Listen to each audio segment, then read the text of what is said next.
What's poppin', guys and dolls? I'm So, and thank you so much for watching this video. I know this is a little bit different than my usual videos. I usually do ocarina covers, but today I want to do something different. I've been crocheting a lot recently, and I thought I would show you guys how to take something like this, a skein of yarn you just bought from the store, and turn it into this, which is a center pull ball of yarn. The most obvious benefit is when you pull from the center, the ball of yarn stays put, and it makes it a lot easier to crochet or knit with. So I'm going to demonstrate this technique. This is not my original technique. I found it in an article online. So I'll put a link to that article in the description below just in case you want to see that for the original reference. But I'm just going to show you how I do this. In case anybody's interested, just as a side note, the color on this one is Hometown USA yarn, and this is Miami Seafoam. I really like this color a lot, just so I'll let you know what color it is. So we're going to start out by making a gun shape with your two fingers, your thumb and your pointer finger. And I'm going to do it with my right hand, so I'm right-handed, but you can also do it with your left hand if you're left-handed or if that's more comfortable for you. And you put the little bit of yarn on the end right there, make the gun shape. And then you do a figure 8 between your two fingers. And you just keep doing that until you don't have any more room on your fingers. So give me just a minute and I'll do that.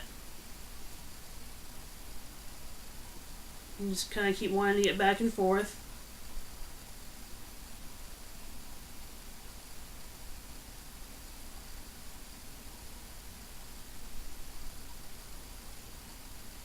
Until it's either uncomfortable or you have no more room on your fingers. This part can be a little bit tricky just because unwinding the skein of yarn it will turn over, so you have to kind of be aware of that, I guess. But you can keep going for a little bit.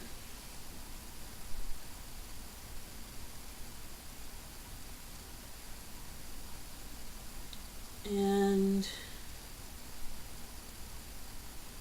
I would say until it's about the height of your thumb, which I'm getting pretty close to.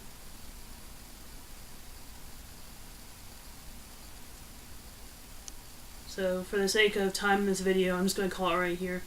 Now the next step is you pinch the middle of the figure 8s that you've made and you pull out your pointer finger but leave your thumb inside.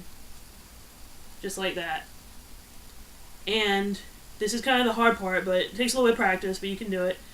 You just take the yarn and you start to wrap it around the middle. You kind of do have to release it, but you just start wrapping around the middle where your finger was pinching it. And you do that for a little while until it's about even. Again, it's a little bit tricky because this particular skein of yarn is wound up on the front and the side, so it's not a center pull yet, which is why I'm doing this. You do this for a little while.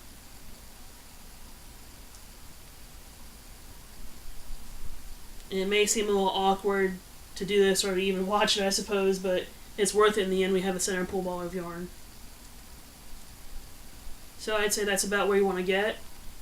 Now the next part is you keep winding the yarn around in a circle. You can go in any direction you want, and you can actually alternatively turn this while still keeping it on your thumb so that you have access to all different angles. I'll show you what I mean by that. It's a little bit weird to describe, but if you start this way, for example, it's up and down.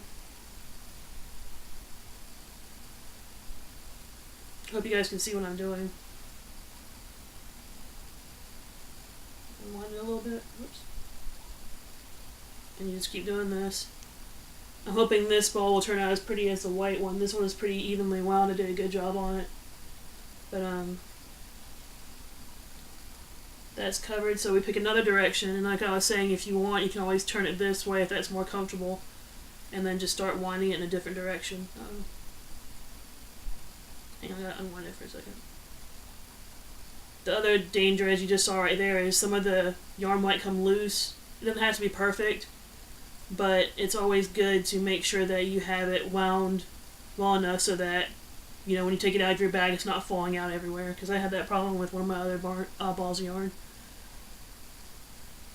So we do this for a little while now. And you just kind of work around in a circle, and as you're doing that, you'll start to see how it's becoming a ball of yarn. Like I said, a very easy technique. I just thought somebody else might be able to benefit from this. You know, they're looking it up one day and they just come across my YouTube video and then they learn how to do it. Or the article even. So we wind around this way. Come on. There we go. And you can kind of make an X shape to start with. And then just go crazy.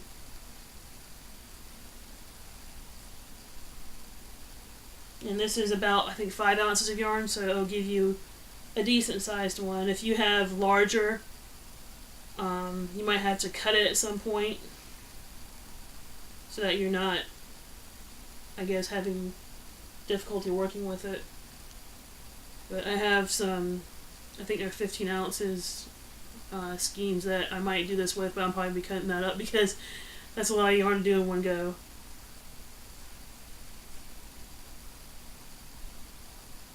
And we'll go this way. Next. And also, side note, you want to make sure that this starting strand of yarn, if that's the word for it, stays accessible at all times. You don't want to cover that up. So that's important, so that when you go to crochet or knit with it, you have access to the yarn. You know, you have to be able to pull on it to be able to get it out. So naturally you have to watch where the other side of the yarn comes from, because it's at the base of my thumb right now. I'm still able to pull on this, which is important. Excuse me.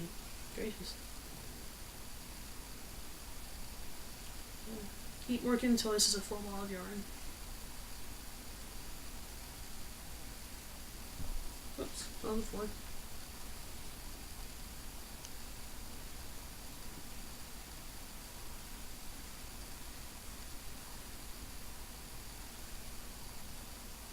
Okay, change direction. And alternatively, I suppose if you didn't want to wind a whole bunch in one direction, you could just walk around in a circle. But I like doing it this way. I think it's a little bit easier. Might not be quite as pretty, but it works. It's functional. Let's do this.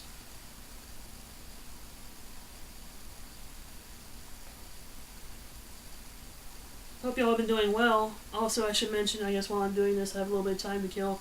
I know I haven't uploaded in a couple of weeks with my ocarina stuff. My work schedule has been a little bit crazy, and I wasn't able to film much for ocarina stuff, but I'm planning to get back into that next week. But thank you guys for watching and for subscribing. I really appreciate it. To think of a cool name for you guys, like some people call their subscribers the Army, or, you know, variations of their own YouTube name that are really cool. But I'll have to think of a cool name for, I guess it could be like the Soldiers with the SUW instead of an O. That's kind of cool. I might use that.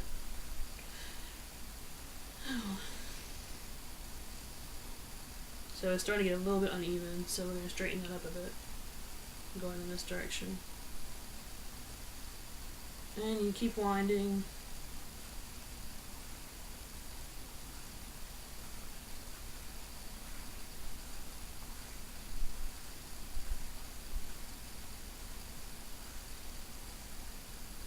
Just a little bit of yarn left.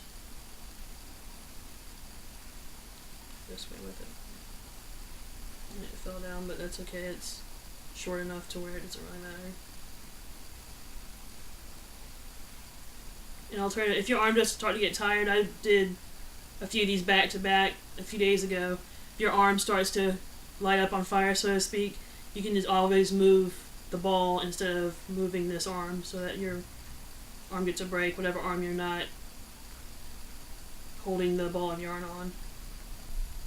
Hey, what's poppin', guys and dolls? The video actually cut out on me, so I know I got all the way to the point where I was going to show you what to do at the end of the yarn. I'll just show you that real quick. If I can get this out.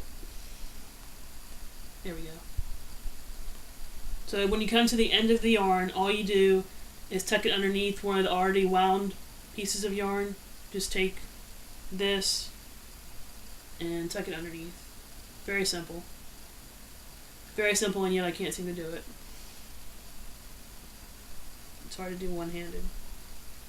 You know what I mean, not one-handed, but holding it high enough for the camera to see might be a little bit of a chore, but oh well. Anyway, you tuck it underneath, and then you have a center pull ball of yarn. All you do is pull on this end and it comes straight out. You don't have to worry about the skein would just flop around as I was unwinding it. You won't have this problem with this ball of yarn. So thank you so much for watching. I really appreciate it. If you enjoyed this video, please hit that like button. If you'd like to see more videos of me doing crafting things, I'd like to maybe demonstrate crochet stitches or show you other small techniques that might be able to help you with that. Let me know in the comments and subscribe if you'd like to see more. I really appreciate it. So thank you so much for watching, and until I see you next, may the road rise to meet you. Take care.